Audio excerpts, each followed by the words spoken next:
সুপ্রভাত আমার ছাত্রছাত্রী আর্টস ম্যাগনেট বিশ্বজিৎ চ্যানেলে তোমাদের স্বাগতম।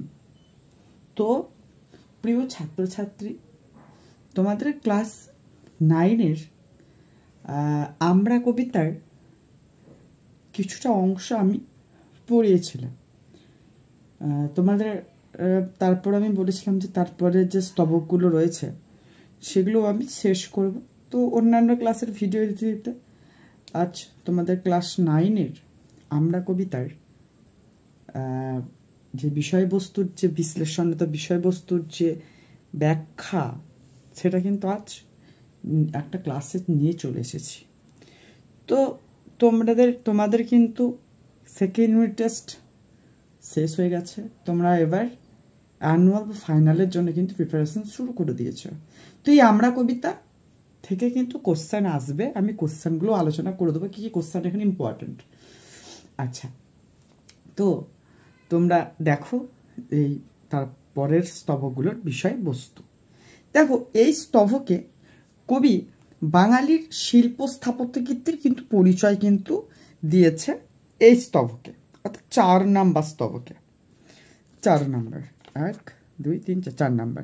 দেখো বলছে স্থপতি মধ্যে স্থাপনা করেছে বরভূদরের ভিত্তি। স্থপতি অর্থাৎ যারা স্থাপন করে, যারা কোনো কিছু শিল্পকীর্তি বা শিল্পকীর্তিকে স্থাপন করে তাদেরকে আমরা কি বলবো? স্থপতি। তো স্থপতি মধ্যে স্থাপনা করেছে, অর্থাৎ স্থপতি স্থাপনা করেছে বরভূদরের ভিত্তি, অর্থাৎ ইন্দোনেশিয়ার যে বরভূদরের যে আমরা যেটা জানি বরভূদরের স্তূপ, যেটা এই বরভূদরের যে ভিত্তিটা ইন্দোনেশিয়ার, সেটা কিন্তু স্থাপনা করেছে এই স্থপতি। আমাদের বাঙালি কিন্তু স্থাপনা করেছে শ্যামকম্বোজের ওঙ্কার ধাম মোদেরই প্রাচীন কীর্তি। শ্যামকম্বোজ মানে কি? থাইল্যান্ড আর কম্বোডিয়া। শ্যামকম্বোজ বলতে কোন দুটো দেশকে বোঝানো হয়েছে? থাইল্যান্ড আর কম্বোডিয়া, এই দুটি দেশকে কিন্তু বোঝানো হয়েছে। তো এই শ্যামকম্বোজের যে ওঙ্কার ধাম, এই যে শ্যামকম্বোজের এই ওঙ্কার ধাম, এটা হচ্ছে আমাদের প্রাচীন বাঙালির কীর্তি, শ্যামকম্বোজের ওঙ্কার ধাম। ধ্যানের ধনে মূর্তি দিয়েছে আমাদের ভাস্কর, অর্থাৎ ধ্যানের ধ্বনি, অর্থাৎ ধ্যান, অর্থাৎ একাগ্রতা চিত্তে, অর্থাৎ কোনো কিছুকে এক মনে যখন চিন্তা করা হয়, সেই ধ্যানের যে ফল, যে ধন, তার যে একটা আকৃতি, তার যে একটা কংক্রিট দিয়েছে আমাদেরই ভাস্করতে যারা স্থাপত্য কীর্তিকে নির্মাণ করে তাদেরকে ভাস্কর বলি। কে? বিটোপাল আর ধীমান, যাদের অবিনশ্বর। এই বাঙালি স্থপতি ধীমান ও তার সন্তান বিটোপাল, এই ধীমান আর বিটোপাল ছিল পাল সেন যুগের একজন বিখ্যাত ভাস্কর। তো এই ধীমান ও তার সন্তান বিটোপাল প্রাচীন যে গৌরব গাথা, যে ভাস্কর, তা কিন্তু রচনা কিন্তু করেছে, যারা কিন্তু এই বাঙালিরই একটা অংশের মধ্যে বিরাজমান।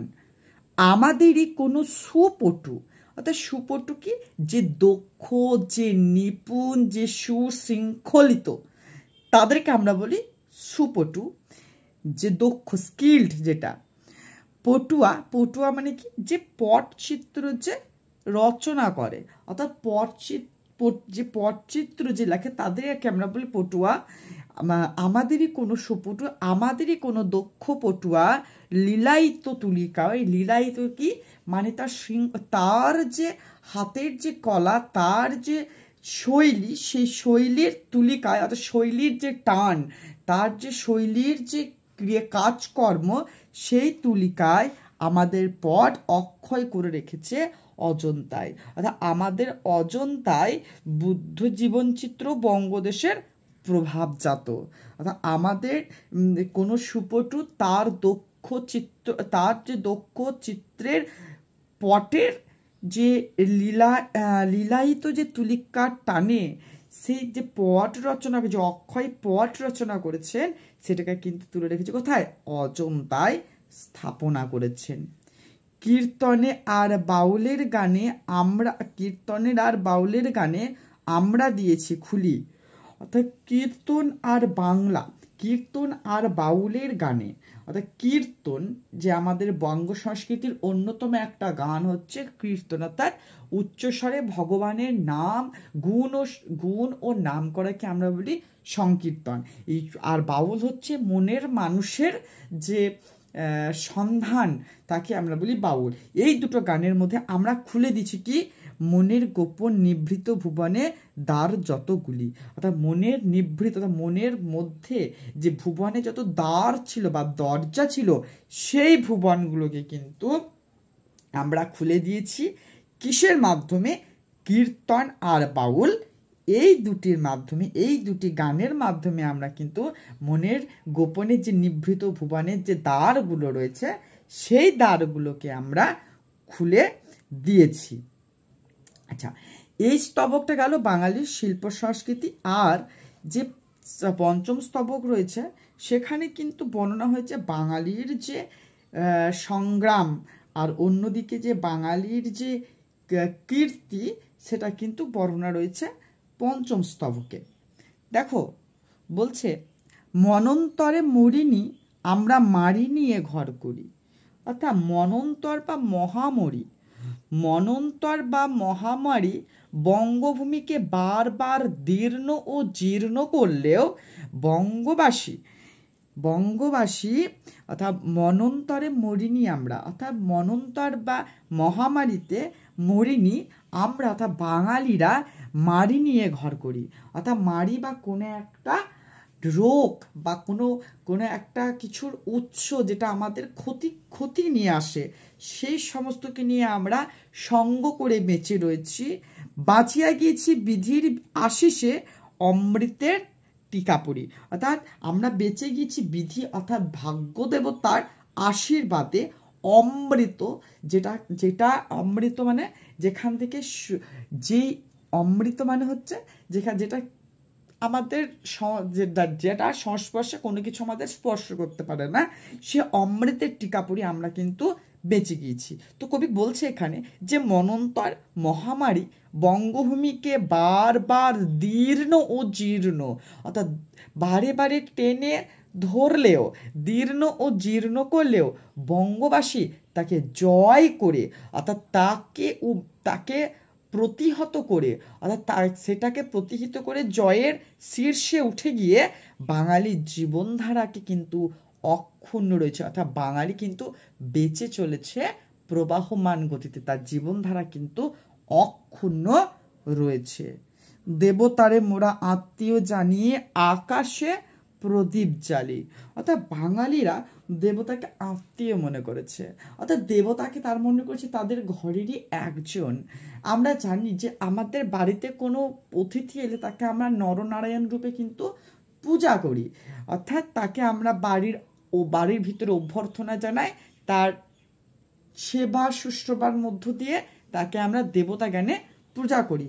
তো বাঙালিরা দেবতাকে আত্মীয় জানছে, অর্থাৎ বাঙালির হৃদয়ে যখন আত্মা ত্যাগ করে, সে যখন মৃত্যুবরণ করে, অর্থাৎ সে যখন মহাশূন্যে বিলীন হয়ে যায়, সে বিলীনতাও কিন্তু দেবতার সঙ্গে একাগ্র হয়ে যায়, অর্থাৎ দেবতার সঙ্গে আত্মীয়ের সঙ্গে একটা বাঙালির যেমন আত্মিক যোগ রয়েছে, সেরকম দেবতার সঙ্গে বাঙালির এক আত্মিক যোগ রয়েছে। আকাশে প্রদীপ জ্বালি, আমরা এটা একটা অর্থ রয়েছে যে আকাশে প্রদীপ জ্বালি, অর্থাৎ দেখবে কার্তিক মাসের শুক্ল তিথিতে যে আমাদের ভূত চতুর্দশী হয়, সেখানে কিন্তু 14 প্রদীপ জ্বালায়, অর্থাৎ সেই প্রদীপের মাধ্যমে পূর্বপুরুষেরা কিন্তু সেই দিন কিন্তু ঘরে ফেরে, অর্থাৎ তাকেই বলছে আকাশে প্রদীপ কিন্তু এই বাঙালিরাই জ্বালছে। আমাদের এই কুটিরে দেখেছি মানুষের ঠাকুরালি, অর্থাৎ আমাদের যে কুটির, আমাদের যে বঙ্গ প্রকৃতি অর্থাৎ বঙ্গ সংস্কৃতির যে ঘর বা কুটির রয়েছে, সেখানেই কিন্তু মানুষের ঠাকুরালি রয়েছে, অর্থাৎ এখানেই কিন্তু রয়েছে আমাদের রামকৃষ্ণ পরমহংসদেব। ঠাকুরালি কি? ঠাকুরের সুলভ যে আচার আচরণ, তাকে আমরা কি বলি? ঠাকুরালি।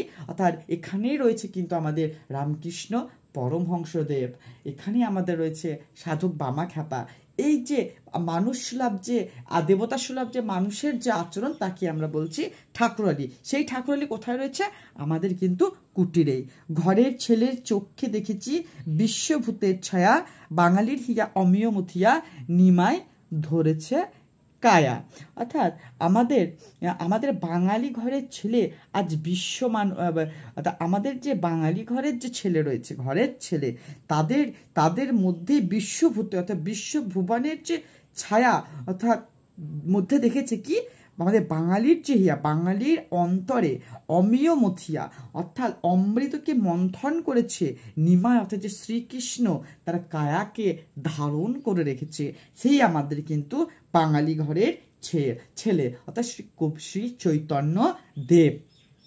আর কি বীর সন্ন্যাসী বিবেকের বাণী ছুটেছে জগৎময়, বাঙালির ছেলে ব্যাঘ্রে বিষবে ঘটাবে সমন্বয়। অর্থাৎ আমাদের যে বাঙালি ঘরের ছেলে আজ বিশ্ব মানবের মূর্ত রূপ। অর্থাৎ আমরা বিবেকানন্দ কিন্তু বিশ্ব মানবতার এক প্রতীক, সেটাই বলছে যে আমাদের বাঙালি ঘরের ছেলে আজ বিশ্ব মানবের মূর্ত রূপ।